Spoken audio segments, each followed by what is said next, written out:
Ayan.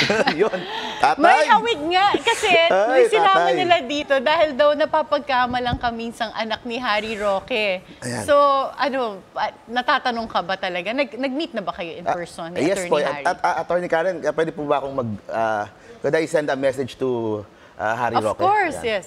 Ayan, Tatay Harry, nandito po ako ngayon sa Bilyonaryo News Channel. Okay? Tumatakbo po akong senador. Sana po proud kayo sa akin.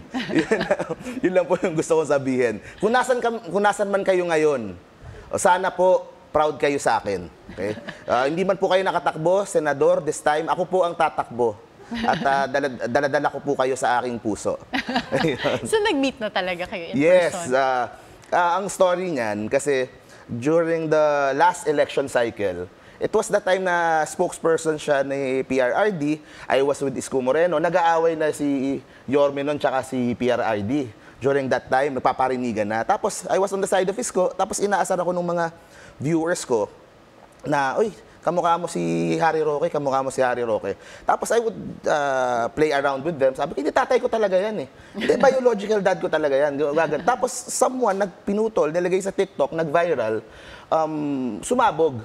So, it came to a point na kailangan mag-issue ng statement si Spokes Harry Roque na wala siyang anak sa pagkabinata. Kaya lumabas sa mga major news outlets, sa mga broadsheets na Harry Roque denies having an illegitimate son, ganyan-ganyan. Ayun. So, tapos we met each other sa Cebu na. Naalala ko nun, nasa harapan pa ni Governor Garcia, ni Governor Gwen. Tinawag ako ni Yorme, Mark, Govo, anak ni Harry. So, yun, na-introduce kami ngayon. It's all fun and good now.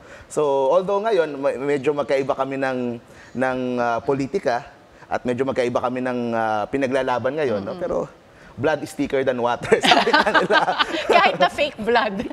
Okay. Pero nakakatuwa kasi may hawig nga talaga.